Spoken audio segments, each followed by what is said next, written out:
Oh boy. Oh boy, oh boy. We have to. Yes, we have do. to. We need. Well, I'll give you two reasons why we have to. One, we pulled it, right? And two, we need to have at least 2 to 3 segments that I pull from our main show to put on YouTube. So we gotta dive. We gotta dive deep. I'm sorry. So we had mentioned prior in Valkyrie, felt like Aaron was very comfortable in that universe. He's very comfortable in that story. And it almost felt like that in this book. Almost, right? We had a setup of all these fights that were going on. Shang-Chi versus Captain America. I can't list them all, but everyone's fighting each other. And we're getting this giant buildup. So essentially, I would say 95% of this book is battles between each hero trying to vie for the Phoenix Force, right? And I'll be honest with you, I thought those buildups, I was like, ooh, this is getting good. Like, who is it going to be? We got some decent battles. I'll be your Tracer. Okay. And it just, I felt like this issue was actually going somewhere because it almost felt like we were getting into like the semifinals of this tournament, right? We were getting more consequential battles. And I felt like the Captain America Shang-Chi battle, it really felt like we were going somewhere. Like maybe they're going to figure this out. Like this is how they're going to resolve it, right? And then literally, basically Cap was trying to get the Phoenix Force to pick Shang-Chi, right? To pick him because he's got the best. It seems like he's controlling the Phoenix Force the best out of everybody. It's not manipulating him as much as it is everybody else. And so there's this plan for Cap to get knocked out by Shang-Chi, and the minute it's about to happen, the Phoenix Force pulls him out, kicks Shang-Chi out, and it's like, no. You don't get to pick. You don't get to decide. I do. And when that happened, I was like, whoa, we're halfway through this book, and that shit happened? So, like, there's something serious is actually happening in Jason Aaron's run. Like, maybe there's going to be something cool here. And then the last part of this book starts, and we get basically all the Avengers that aren't in the tournament right now trying to tactfully take down the Phoenix, kick it out before it picks who the next Phoenix is going to be. And one of the Avengers that has not been called to the tournament is Thor. And so they basically go to attack the Phoenix Force, and they're laying blows and bang, bang, boom, boom.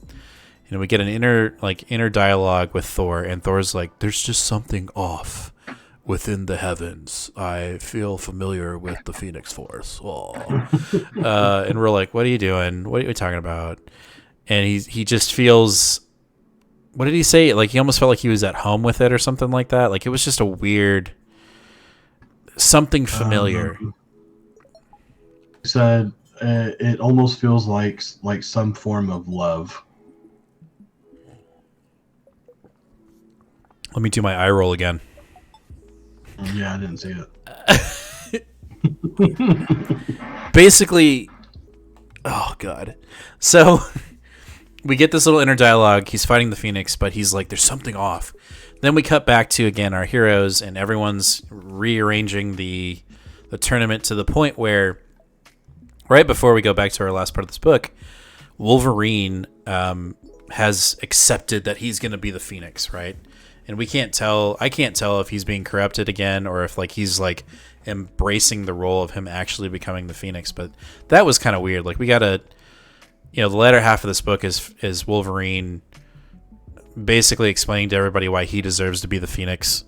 And I also, again, side note, Aaron is he's really hinting at the fact that there is going to be a war with Krakoa and the Avengers at some point, because he comes back to Wolverine in the middle of the book, and basically he's like, I don't want any of y'all to get the Force, the Phoenix Force. It's Krakoa's right. There's definitely some there's some angst between the two, and I think the next big event is going to be Krakoa taking on the rest of the world, which again we know that's already been done. Yeah, but I just see it coming. I think it's coming. I'm just giving a heads up now. You heard it here first. There's going to be another like Krakoa nation versus everybody, including the Avengers. It's Avengers versus the X-Men Part 2. It's coming, dude. I'm telling you. Anyway. It'll be Part 3. Oh, was it Part 3? Oh, yeah, that's right. It's Part 3. You had one in the 80s and then in 2012. Yep. So we cut back to Thor, and Thor is getting ready to lay the final blow on the Phoenix Force. And poof, the original, the prime prehistoric time Phoenix shows up and goes, "Stop! Do not hit me, bro. I am. I have something to tell you, dude. You're my son, bro." And basically, the Phoenix Force is like, "Hey, your dad's been lying to you. I'm your mama." And that's how this issue ends. It ends with the Phoenix Force basically saying that Thor's real mom is the prime. What's the word? I just said it. Old time. What is the word? Primitive? Not primitive. Primordial. Primordial. There we go. Is the primordial Phoenix. Like Odin and primordial Phoenix did the nasty and had Thor. That is how this book ends.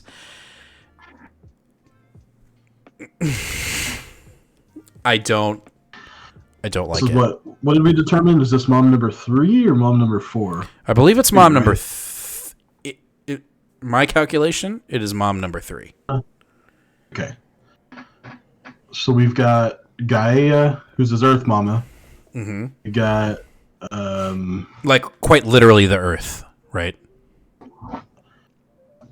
She's the goddess of Earth, of the Earth, but like Era, like the ground, like dirt, you know. Let me ask you. Let me all right, before you keep going, let's go in order. Who was his original mom prior to this run? Oh, I'm pretty sure it's Gaia. Okay. I think his Asgardian mom is always not been his birth mother.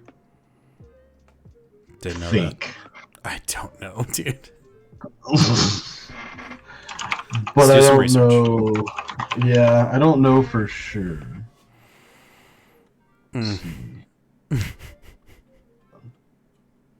Who is Thor's mom? So it's, you know, we're about to dive deep here. Yeah, I don't know. I don't know who it's supposed to be. Okay, either way, so he has an Asgardian mom, he has a goddess of the Earth mom, and now the Phoenix Force is his mom. And I don't know. I clearly don't like it. It's clearly bothering me, right? But at the same time, it's like, what is going on? Like, why are we continuously retconning Thor? And I sound like a Comic Gate dude. I don't want to, like, but to me, it didn't. I think the reason why I don't like it, I could give two shits. Thor can have 6 moms. I don't care. Go for it. I don't care. But the problem I have is that the book was literally going in this direction, right? And I was like, oh wait, we're really gonna find out where this tournament is going. And then it was like, oh wait, Thor, mom. He's got 3 moms, and it completely threw the direction of the book off. It was like it's like he didn't want to resolve the tournament, so let's throw in this. Oh, by the way, the Phoenix Force is Thor's mom. And it came out of nowhere. Maybe that's the theme of this week. Like, multiple books are just like, hey, we're going this direction, and then literally jump cut to something that almost feels like it doesn't belong in the story. And, I mean, later on down the road, this might be important within the Jason Aaron run, but Jesus Christ, like, we were I was getting it, like we're part 3 into this Enter the Phoenix, and I'm kind of like, hey, you know what? I'm kind of getting into this a little bit, and then it just a complete 180 with a character that we haven't even been dealing with within this current event, and it just threw me off. Like, and then on top of that, is Donny Cates going to deal with this? Like, if this is real, like that's the other thing we haven't said. This could be fake. This could be the Phoenix Force just fucking with Thor to gain an upper hand. That's the other thing that we need to kind of step back and say, well, it's possible that it's lying to Thor and that it's not really his mom and she's just distracting him so that she can kill him later. That's possible. Right, exactly. But I just don't feel like Aaron would do that. I don't know. I could be wrong. So I figured it out, by the way. It was established in 1971 in King Size Annual number 4. Gaia is his birth mother. Okay. Odin wanted a son that would eventually be the protector of Midgard, to be half Asgardian and half Midgardian. So Gaia is his mother who gave birth to him. He then took Thor right away to Midgard, where Freya who is Odin's married wife at the time, raised him as his mother for the rest of for his whole life. So Gaia gave birth to him. Freya is his adopted mother. Parental adopted mother. Gotcha. And then now, maybe not. Now the Phoenix Force is saying that that her, she's not technically her. I guess that's trying to say the Avatar from, this old Avengers. Mm-hmm. Whatever, it doesn't matter. It doesn't matter. Whatever. We'll see what happens, but I just felt like this book was literally going in one direction, and then, like a Tron light cycle, Aaron just was like, bing, and we just went a completely different direction. And so we'll just have to see where it goes. Like, to be honest, like I know like you weren't super thrilled when this got announced, and I was kind of like, well, I haven't really dabbled in the Phoenix Force, so I'm kind of excited. And now it's literally happening what we said. The beginning of this event was like, woo, grandiose, and now it's kind of going like, and we're shrinking down to this one little issue. And will it have consequence, or is it just a big lie? We'll have to find out. But come on, man. Like, I feel like from when was Starbrand? When was that established? Like when they went to go get the baby in space? 20s, late 20s. Late 20s. Maybe? Yeah, so that's perfect. So I feel like from issue 1 to 25, this run was somewhat coherent. And then from that point on, it's just been like jumping and jumping and jumping to the next event. And it doesn't feel it that's my ultimate criticism of right now this Avengers run, is it just feels like we're just hopping, like even hopping through time, and it's like he ran out of ideas and he's just like plug and play and see where we're gonna go next. And I hope I'm wrong, because I hate sounding like that, but it's incredibly frustrating. And this to me, like I literally called you and was like, we need to talk right now. Like I don't want to wait.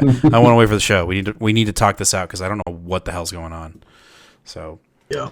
And man, come on. I want it to be better.